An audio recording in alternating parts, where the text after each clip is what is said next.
Move to the back where you belong. The flight attendant's voice cut through first class like a blade. Harris, 17, clutched his boarding pass. Seat 2A. The Boeing 737 hummed with pre-flight energy. Passengers settled into leather seats worth more than most people's monthly rent. Logan walked down the narrow aisle, his designer backpack drawing stares from every direction. Flight attendant Karen Baker blocked his path. Her smile vanished the moment she saw him approaching first class. "Excuse me, young man. I think you're lost." Logan held up his boarding pass. Seat 2A, first class, paid in full. Karen's eyes narrowed. There must be some mistake. These black stories happen every day. Real-life stories that mirror the most touching stories we see in movies. But this one would be different. Have you ever been so certain someone didn't belong that you never questioned your own assumptions? 6:47 p.m., minutes to take off. Karen snatched the boarding pass from Logan's hand. Her fingers traced the printed details like she was examining evidence at a crime scene. Other passengers craned their necks to watch the unfolding drama. "This documentation appears fraudulent," Karen announced loudly enough for the entire cabin to hear. "Young man, I'm going to need you to return to economy class immediately." Logan remained perfectly still. His voice carried the calm authority of someone twice his age. "Ma'am, that's a valid boarding pass. I purchased this seat with my own credit card." A woman in 1B pulled out her iPhone. The red recording light blinked to life. Karen noticed and raised her voice even higher. "Sir, please don't make this more difficult than necessary.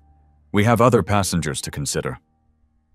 The expensive Patek Philippe watch on Logan's wrist caught the cabin light. A graduation gift from his grandfather, it was worth more than Karen's monthly salary. She didn't notice. She was too busy studying his face, searching for signs of deception that existed only in her imagination. Logan pulled out his wallet to show additional ID. The Black American Express Centurion card, one of only 17,000 in existence, was clearly visible. Karen's eyes passed right over it. "I don't need to see anything else," she said. "These kids think they can scam their way into first class with fake documents." Dr. Alan Grant, seated in 1A, cleared his throat. "Excuse me, miss. I saw this young man at the gate. He was clearly traveling first class." Karen turned to him with a practiced smile. "Sir, I appreciate your concern. But airline policy requires us to verify suspicious boarding situations." "What exactly is suspicious?" Dr. Grant asked. Karen's pause lasted 3 seconds too long. The woman recording caught every moment of her hesitation. Logan's phone buzzed with a text message. The screen briefly showed Dad landing in 20 minutes, see you at hotel. He silenced it immediately. 6:49 p.m., 10 minutes to take off. Gate supervisor Mark Taylor appeared at the aircraft door. His uniform was wrinkled and his tie slightly askew. Karen waved him over with obvious relief. "Mark, we have a situation. This young man is attempting to board with questionable documentation." Mark looked Logan up and down. His assessment took exactly 2 seconds. "Son, you're going to need to step off the aircraft while we sort this out." "Sort what out exactly?" Logan asked. "I have a valid ticket for seat 2A. I've shown my ID. What additional verification do you need?" "Don't get smart with me," Mark snapped. "We've dealt with ticket fraud before." The passenger in 1C, Jessica Diaz, opened her Instagram app. She tapped the Go Live button and pointed her camera toward the confrontation. Her screen showed 47 viewers, then 126, then 284. "This is Jessica Diaz, reporting live from Flight 815, she whispered to her phone. "We're witnessing what appears to be discrimination against a young black passenger in first class." The viewer count jumped to 847. Logan pulled out a leather business card holder. It was monogrammed with his initials, LRH. He handed Mark a card, but Mark barely glanced at it before handing it back. "I'd like to file a formal complaint with your customer relations department," Logan said calmly. Karen laughed. "You can file whatever you want from the terminal." The captain's voice crackled over the intercom. "Flight attendants, please prepare for departure. We have a narrow window to maintain our slot time." Mark looked at his watch. "Captain, we have a brief passenger verification issue. Stand by." Logan straightened his shoulders. At 6'2", he had the build of someone who played varsity basketball, but his demeanor remained completely calm. He reached into his pocket and pulled out his phone. "Before we continue," he said, "I'd like to document this interaction for my own records." He opened his camera app and began recording. Karen immediately stepped back. "Sir, you cannot record airline personnel without permission. Actually, Dr. Grant interjected passengers have the right to record interactions with airline staff. It's been upheld in federal court. Jessica's live stream now showed 247 viewers. Comments flooded her screen. "This is disgusting. Sue them. What airline is this? I'm screen recording this." Mark's radio crackled. "Ground control to Summit 815. What's your departure status?" He keyed the mic. "Ground control, we have a brief passenger services issue. Request 5-minute delay." The cabin erupted in frustrated murmurs. Passengers checked their watches and phones. Someone in economy shouted, "What's the holdup?" Logan looked at his own phone. The screen showed his father's contact, Robert Reed, CEO. He hesitated for a moment, then looked up at Karen and Mark. "I'm going to make one phone call," he said quietly. "Just one." Karen crossed her arms. "You can call whoever you want from the terminal." Logan's finger hovered over his father's contact. "I think you'll want me to make it from here. 6:52 p.m. Minutes to take off." 2 airport security officers appeared at the aircraft door. Their presence immediately changed the atmosphere in first class. Passengers who had been merely curious now sat forward in their seats, sensing something significant was about to happen. Officer Sanchez, a 15-year TSA veteran, surveyed the scene. "What's the situation here?" Mark Taylor straightened his tie and adopted his most authoritative voice. "We have a passenger with questionable documentation attempting to board first class. The flight attendant has requested his removal for the safety and comfort of other passengers." Officer Sanchez looked at Logan. "Son, can you show me your boarding pass and ID?" Logan calmly handed over both documents. Officer Sanchez examined them under the cabin light, comparing the photo to Logan's face. He checked the seat number twice. "These documents appear to be in order," Sanchez said. Karen stepped forward. "Officer, with respect, we've seen sophisticated fraud before. The printing quality, the way he's dressed, it doesn't add up." Jessica Diaz adjusted her phone angle to capture the full scene. Her Instagram Live now showed 847 viewers. The comments section moved too fast to read individual messages, but the sentiment was clear. Viewers were outraged. A notification popped up on Jessica's screen. "Your live video is trending in Los Angeles." Dr. Grant stood up from his seat. "Officer, I'm a physician. I've been observing this entire interaction. This young man has been nothing but respectful. He's shown valid identification and a valid boarding pass. I see no reasonable grounds for removal." Mark's face reddened. "Sir, please remain seated. This doesn't concern you." "Discrimination concerns everyone," Dr. Grant replied firmly. Logan's phone buzzed again. This time he glanced at the screen long enough for others to see it. The text preview showed "Dad board meeting running late. Text me when you land." Officer Sanchez noticed something else. "Son, is that an American Express Centurion card in your wallet?" Logan nodded. "Yes, sir. Those aren't easy to get," Sanchez observed. "Usually require significant income or assets." Karen's confidence wavered for the first time. That could be fake, too. Officer Sanchez had been working airport security long enough to recognize genuine luxury items. The watch on Logan's wrist was clearly authentic. His clothes were expensive but understated. His posture and speech patterns suggested private school education. 6:54 p.m., 5 minutes to takeoff. The second security officer, Miller, had been quietly observing. "Ma'am, what specifically made you suspicious of this passenger's documentation?" Karen's pause lasted too long. "Well, the way it's unusual to see." She couldn't finish the sentence, not with phones recording and nearly 3,000 people watching live. Mark stepped in. "Officers, we have procedures. When flight attendants have concerns about passenger verification, we support their professional judgment.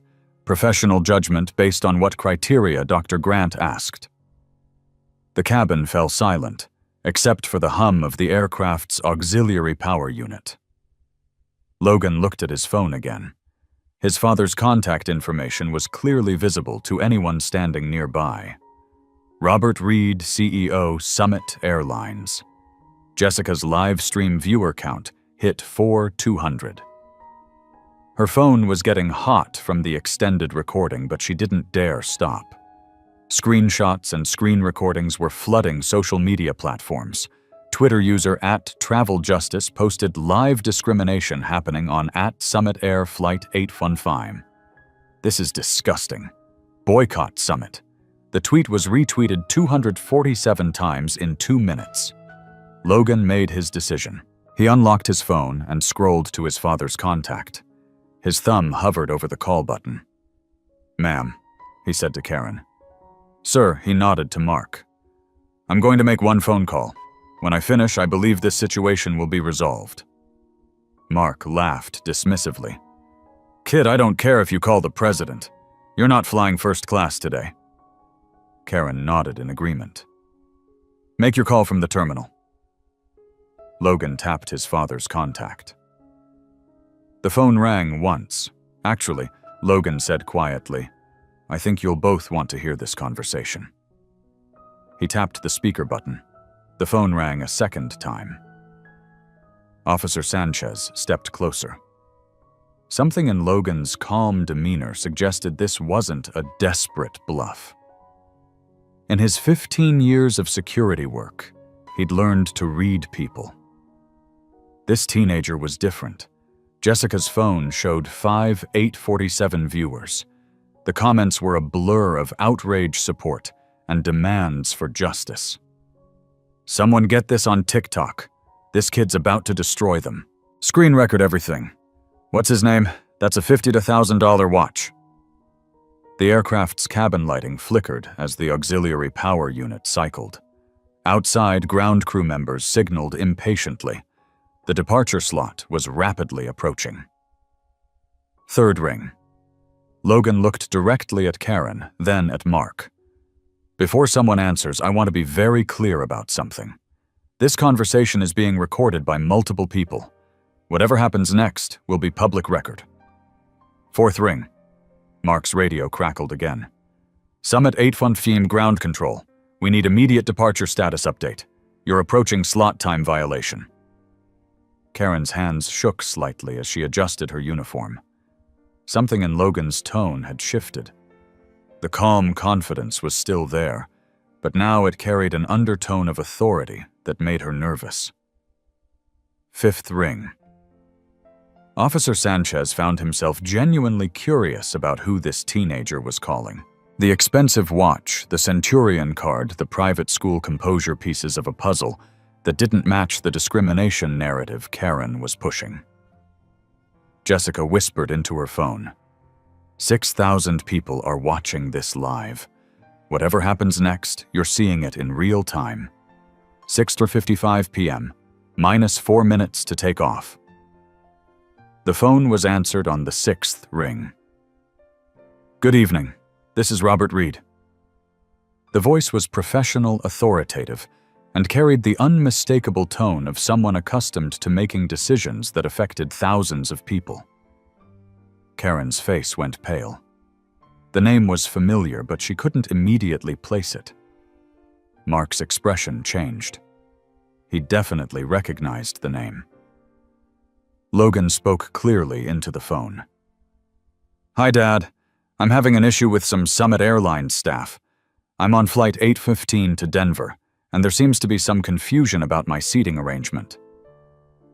The first-class cabin fell completely silent. The only sounds were the aircraft's mechanical hums and the barely audible whispers from Jessica's live stream viewers. 200 people were now watching in real time. Robert Reed's voice carried clearly through the phone speaker. "What kind of issue, son? Are you safe?" Logan looked directly at Karen. Her hand was pressed against her mouth, and her eyes had gone wide with recognition. Mark Taylor stood frozen, his face cycling through several shades of red. "I'm safe, Dad, but I've been asked to leave first class. The flight attendant believes my boarding pass is fraudulent." A pause. Then Robert's voice carefully controlled. "I see. Logan, can you please put the flight attendant on the phone?" Karen shook her head frantically and backed away. I can't. I don't." Dr. Grant leaned forward in his seat. Did he just say his father is Robert Reed? Officer Sanchez was connecting the dots. Robert Reed wasn't just any executive. He was the CEO of Summit Airlines, the same airline whose plane they were currently sitting in. Jessica's live stream exploded with comments. "Holy shit, his dad is the CEO. This is about to get insane. She's so fired. Screen record everything. This is going viral." Logan held the phone toward Karen. "The flight attendant's name is Karen Baker. She's right here." Robert's voice remained professionally calm, but there was steel underneath. "Karen Baker, please take the phone." Karen's hands trembled as she accepted the device. "Mr. Reed, sir, we didn't know. Didn't know what, Ms. Baker?" The question hung in the air like a sword. Karen's mouth opened and closed without producing sound. "Didn't know what?" Robert repeated, his voice slightly sharper. "We didn't know he was your son, sir." "I see. So you would have treated any other black teenager the same way." The question was precise, surgical, and devastating. Karen realized she had just admitted to discriminatory behavior in front of 400 live stream viewers and 2 security officers. Mark Taylor stepped forward, trying to salvage the situation. "Mr. Reed, sir, this is Mark Taylor, gate supervisor. We were following standard verification procedures for suspicious boarding situations. Mr. Taylor, please explain what was suspicious about my son's boarding pass." Mark's answer came too quickly. "Well, sir, it's unusual to see someone his age in first class. And stop!" Robert's voice cut through the explanation. "Mr. Taylor, are you suggesting that young black men cannot afford first-class seats?" Jessica's phone was now too hot to hold comfortably, but she didn't dare stop recording. The viewer count hit 700. Logan stood quietly watching the adults around him grapple with the consequences of their assumptions. He pulled out his school ID and held it up for everyone to see. Logan Reed Harris, Student Body President, Phillips Exeter Academy. Phillips Exeter Academy, one of the most prestigious private schools in the country. Tuition over $60,000 per year. Officer Sanchez examined the ID. "Son, why didn't you show this earlier?" Logan's response was measured and thoughtful.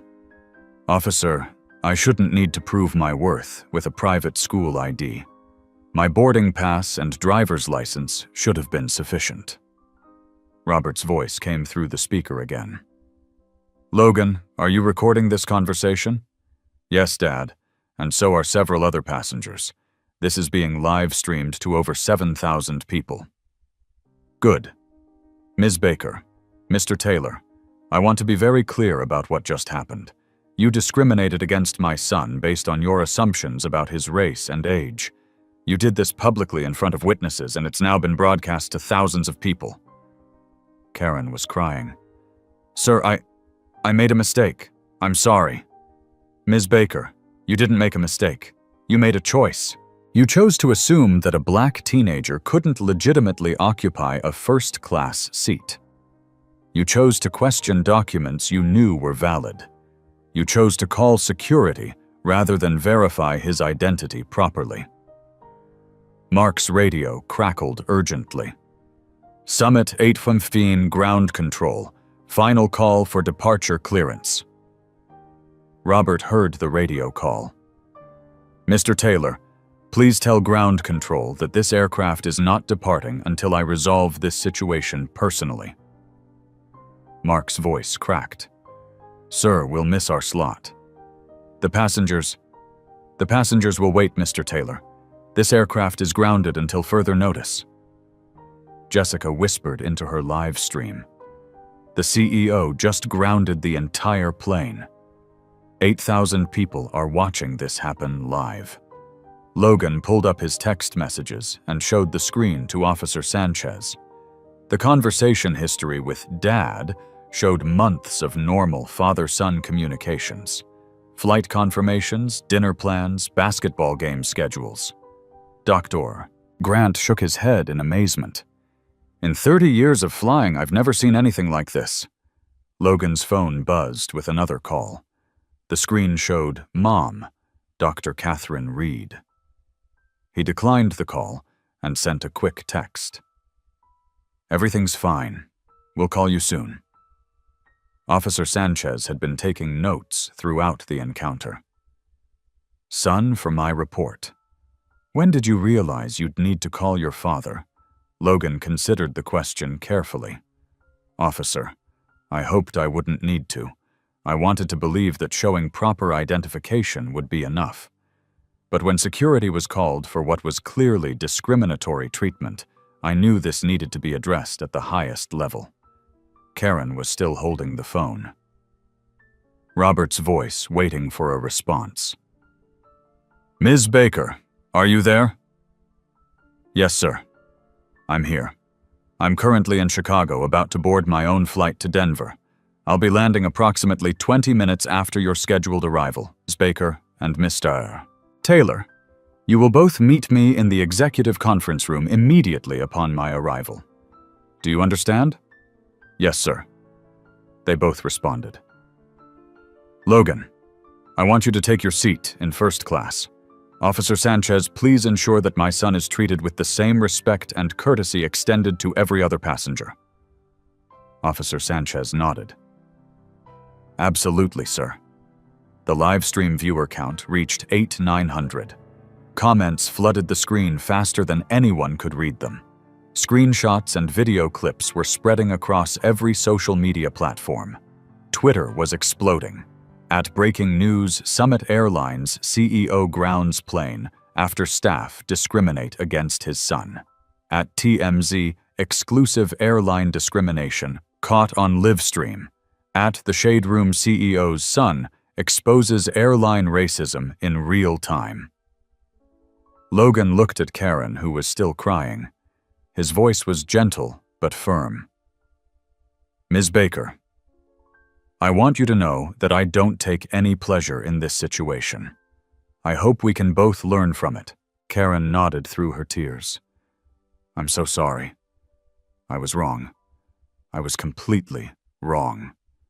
Dr. Grant began applauding slowly. Other first-class passengers joined in. The applause spread to economy class as word traveled through the cabin. Jessica ended her live stream with a final comment. 9,000 people just witnessed history. This young man handled discrimination with more grace and dignity than most adults could manage. Mark's radio crackled one final time. "Ground control to Summit 815. CEO office has contacted tower. You are cleared to depart when ready." Logan took his seat in 2A. He pulled out his laptop and opened his economics homework. Just another Tuesday evening for a high school senior. But for Summit Airlines and for the 9,000 people who witnessed this encounter, everything had changed. Denver International Airport.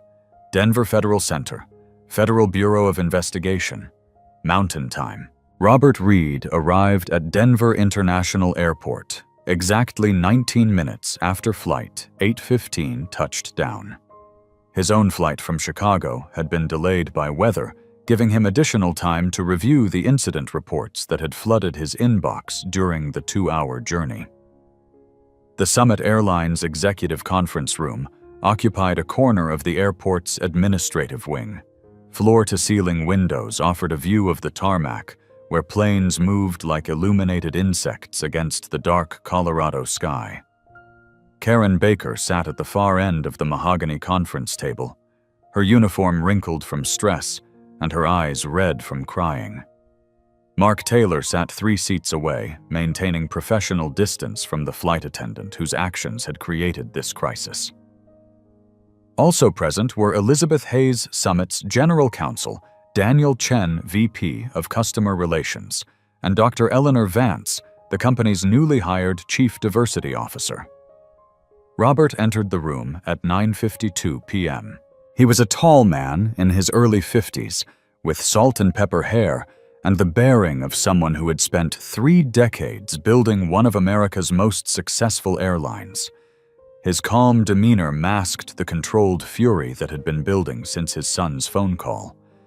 He set his briefcase on the table and opened his laptop. The screen displayed a real-time social media monitoring dashboard. The metrics were devastating. Summit discrimination, 47,000 tweets in 3 hours. Instagram posts, 12,000, and climbing. TikTok videos, 156 different clips, 2.3 million total views.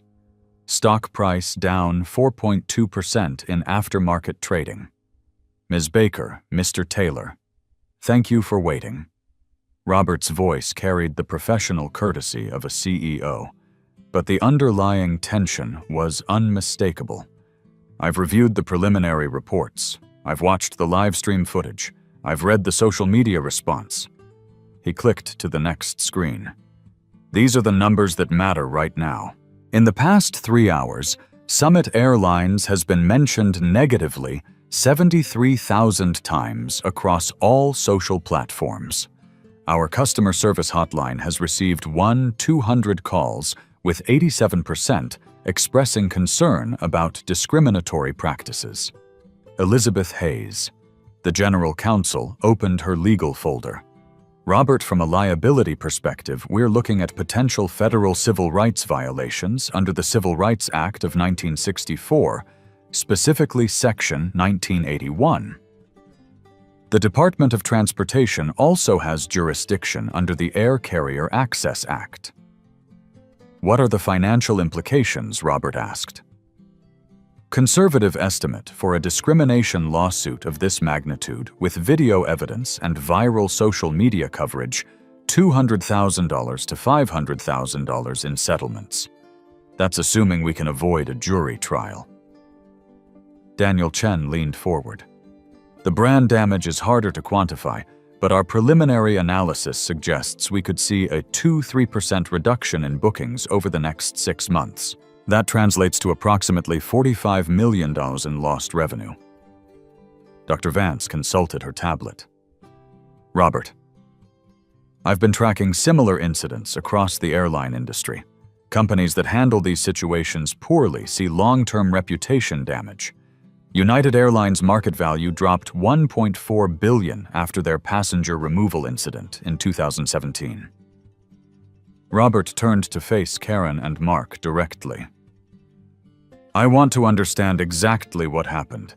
Ms. Baker, walk me through your decision-making process. Karen's voice was barely above a whisper. Mr. Reed, when I saw your son boarding first class, my first thought was that he must be lost. It was automatic. I didn't think about it. You didn't think about it, Robert repeated.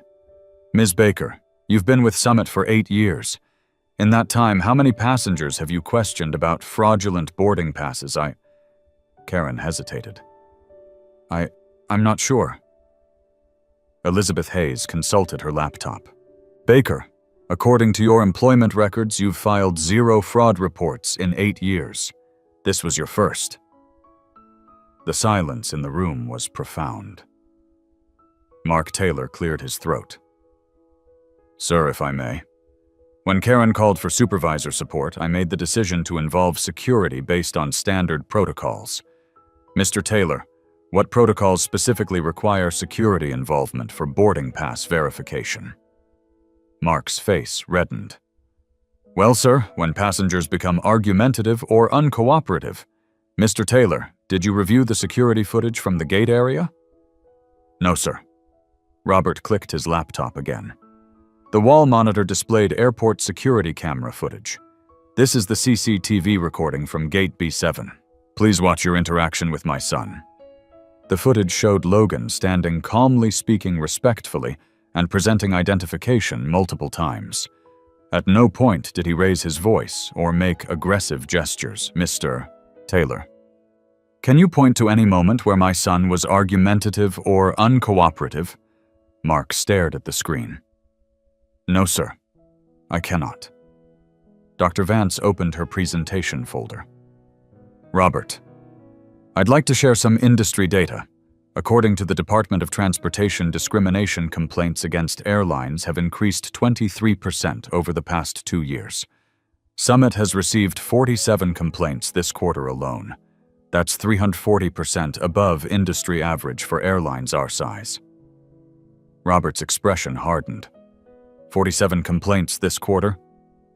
Daniel Chen nodded grimly. Most were handled quietly through customer service channels, small compensations vouchers, written apologies. How much have we paid in discrimination settlements this year? Elizabeth Hayes consulted her files.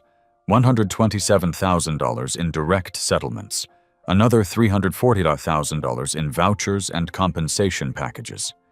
Nearly $500,000, Robert said slowly. And that's just the financial cost. It doesn't include the reputation damage, the lost customers, the federal scrutiny. He stood and walked to the window overlooking the tarmac.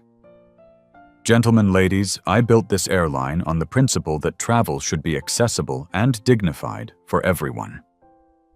What happened to my son tonight represents a fundamental failure of our values. Karen spoke up. Mr. Reed, I know I was wrong. I want to make this right. Robert turned back to the table. Ms. Baker, making this right requires more than apologies. It requires systematic change. He clicked to his final presentation slide. Summit Airlines Dignity Standards Initiative. Effective immediately, Summit Airlines will implement the following changes. First, zero-tolerance policy for discriminatory behavior. Any employee found to have discriminated against passengers based on race, age, gender, or other protected characteristics will face immediate termination. Second, mandatory monthly bias training for all customer-facing employees.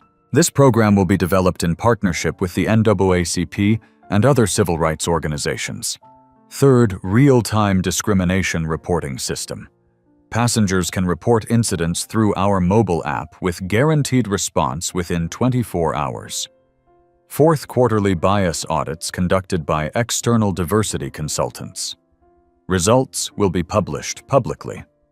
Fifth, body cameras for all customer service interactions involving passenger verification or security issues.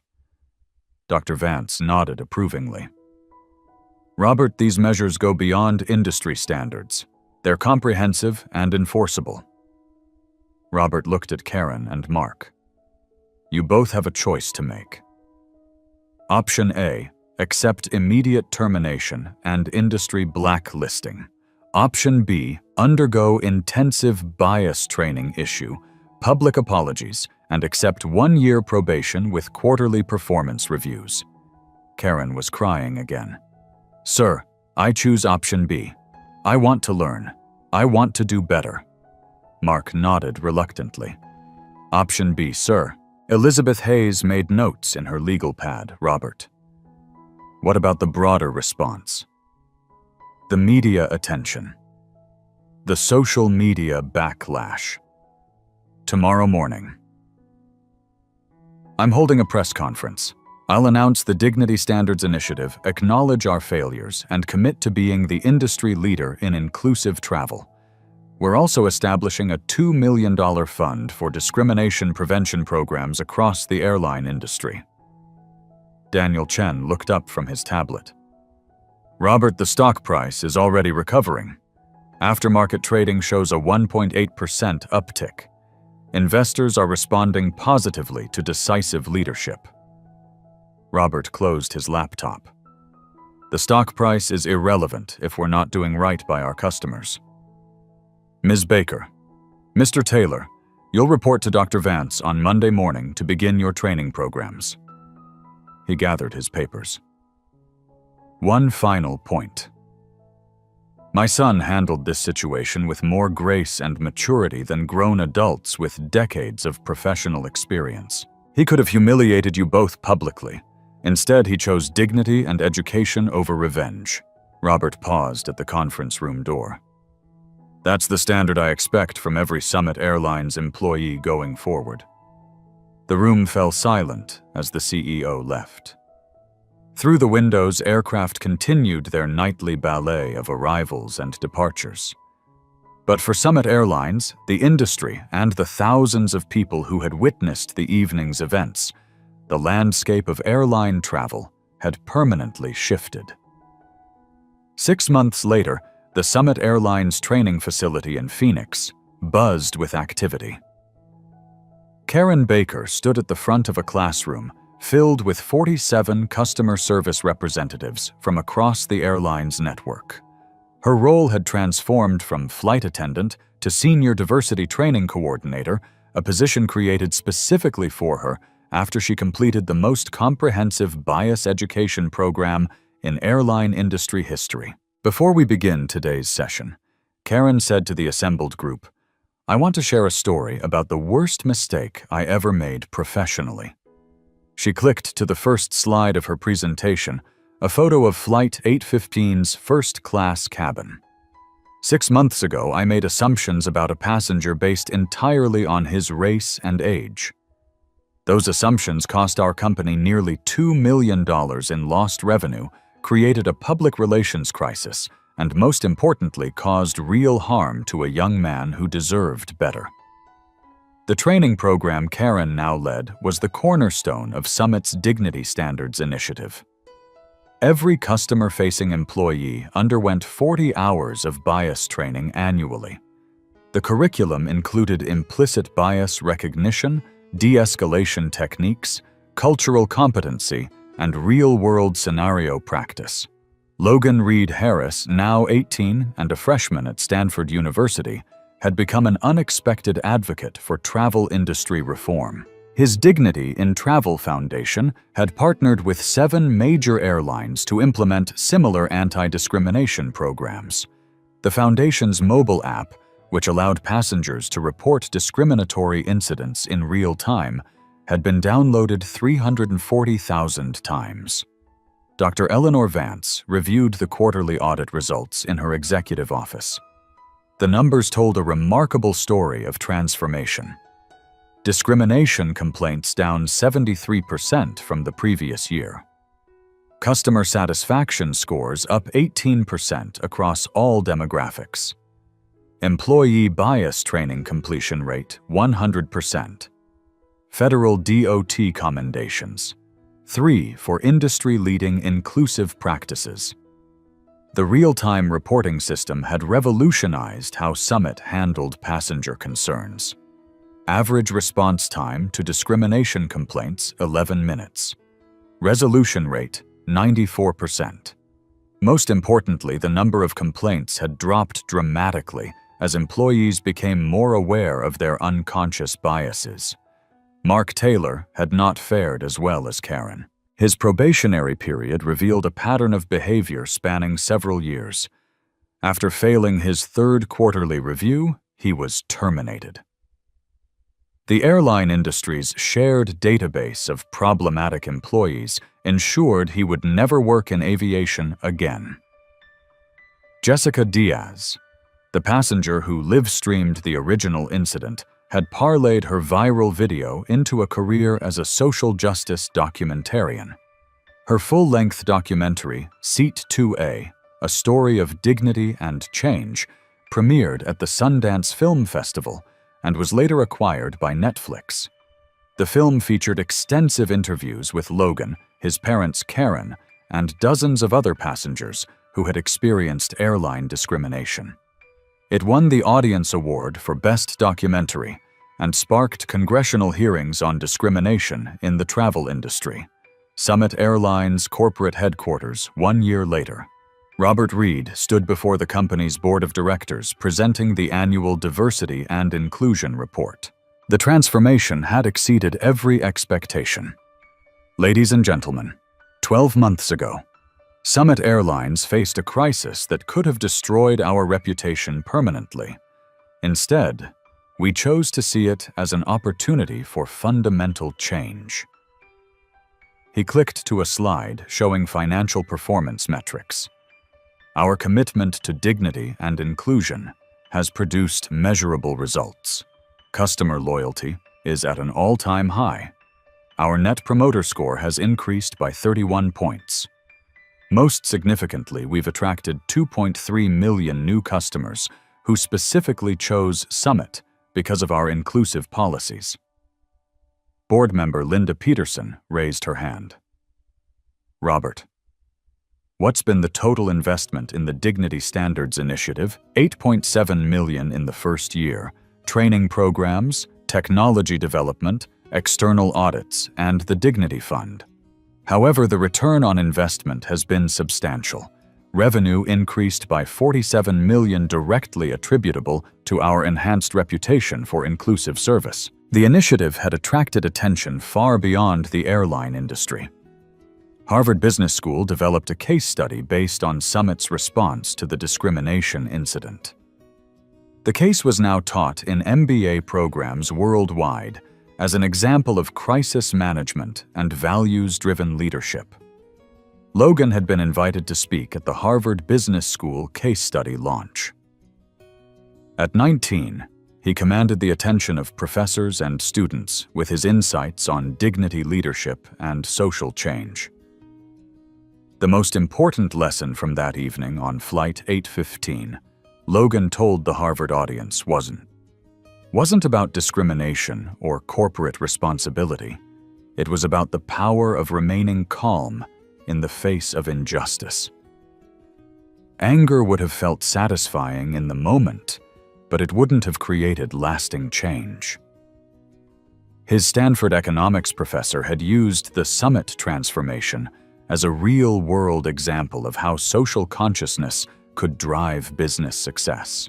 Logan's senior thesis, Economic Incentives for Corporate Social Responsibility in the Service Industry, cited his own experience as a primary case study.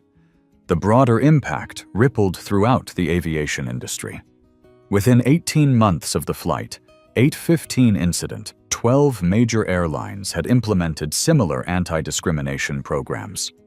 The Federal Aviation Administration issued new guidelines for bias training and passenger rights protection.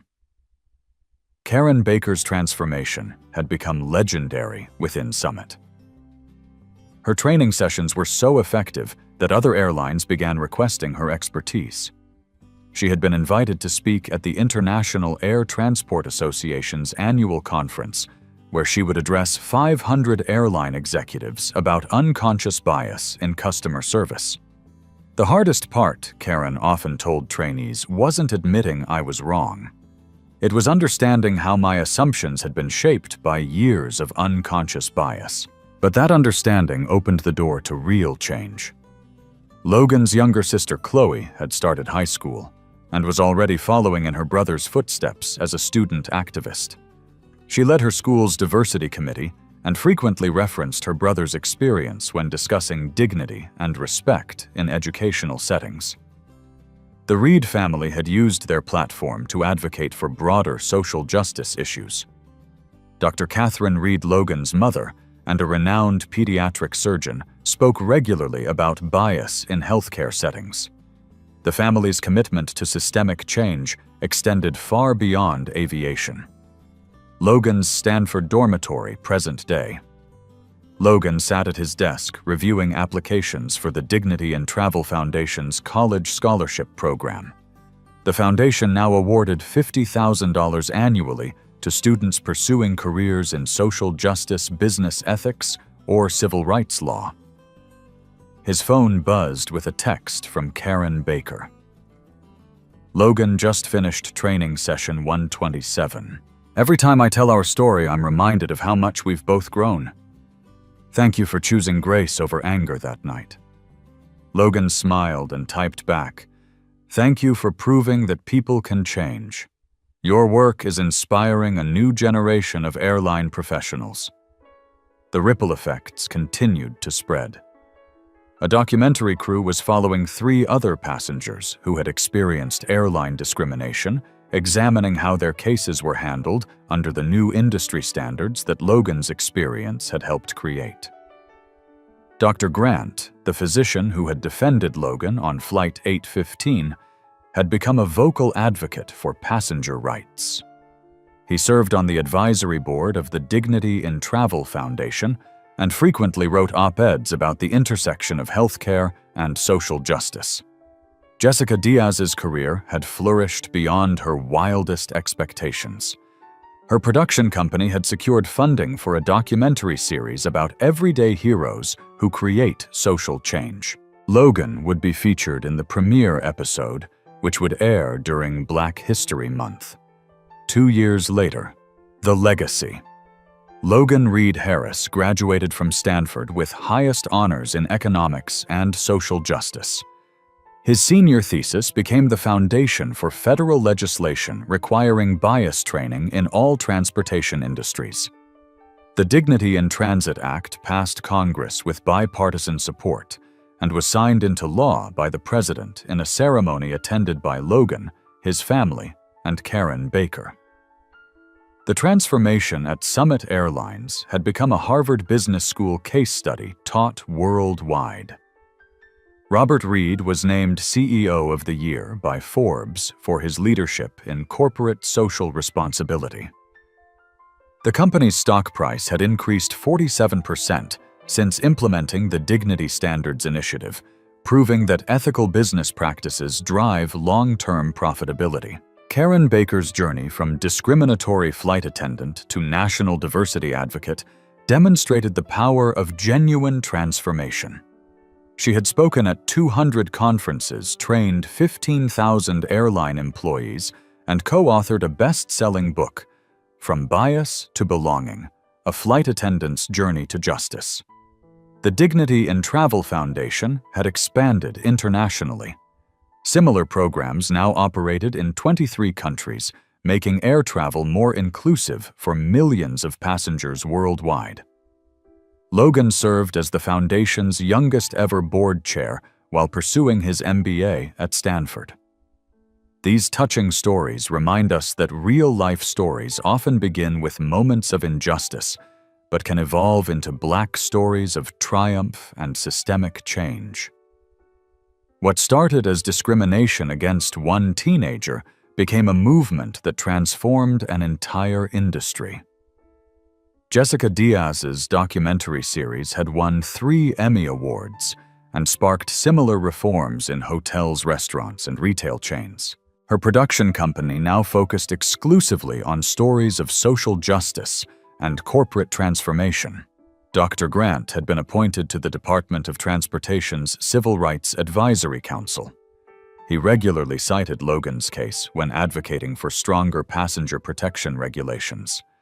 The mobile app developed by the Dignity in Travel Foundation had recorded over 50,000 incident reports across all transportation modes. More importantly, the number of incidents had decreased by 68% industry-wide as employees became more aware of their biases. Logan's Stanford professors had incorporated his experience into multiple courses. His case study was used in classes on leadership ethics, crisis management, and social entrepreneurship. Students learned that the most powerful response to discrimination isn't anger or revenge. It's systematic change that prevents others from experiencing the same injustice. The aviation industry's transformation had inspired other sectors. Hotels, restaurants, retail chains, and healthcare systems had implemented similar dignity standards. The economic impact was substantial. Companies with strong anti-discrimination policies showed 23% higher customer satisfaction and 31% better employee retention rates. Today, every major airline displays dignity standards prominently in their customer service policies. Flight attendants undergo monthly bias training. Passengers have multiple channels for reporting discrimination. Most importantly, the culture of aviation has shifted toward inclusion and respect. Logan, now 21, continues his advocacy work while completing his MBA. His story has inspired thousands of young people to pursue careers in social justice. His father's airline remains the industry leader in inclusive practices, proving that doing the right thing is also good business. Karen Baker was promoted to Vice President of Diversity and Inclusion at Summit Airlines. Her team has prevented countless incidents of discrimination through proactive training and cultural change. She often tells new employees, "Our job isn't just to get passengers from point A to point B, it's to ensure everyone travels with dignity." The story that began with a discriminatory assumption on Flight 815 has become a permanent part of aviation history. It's taught in business schools, cited in congressional hearings, and remembered every time an airline employee chooses respect over bias. Have you witnessed discrimination in travel or other service industries? Share your experience in the comments below. Your story could spark the next wave of positive change. If this story moved you, share it with someone who needs to see that one person's courage can transform entire systems. Hit subscribe for more real-life stories that prove ordinary people can create extraordinary change. Remember, dignity isn't negotiable, respect isn't optional, and change is always possible when we choose justice over silence. What would you have done in Logan's situation? How can we all contribute to making travel and life more inclusive for everyone? Let us know in the comments.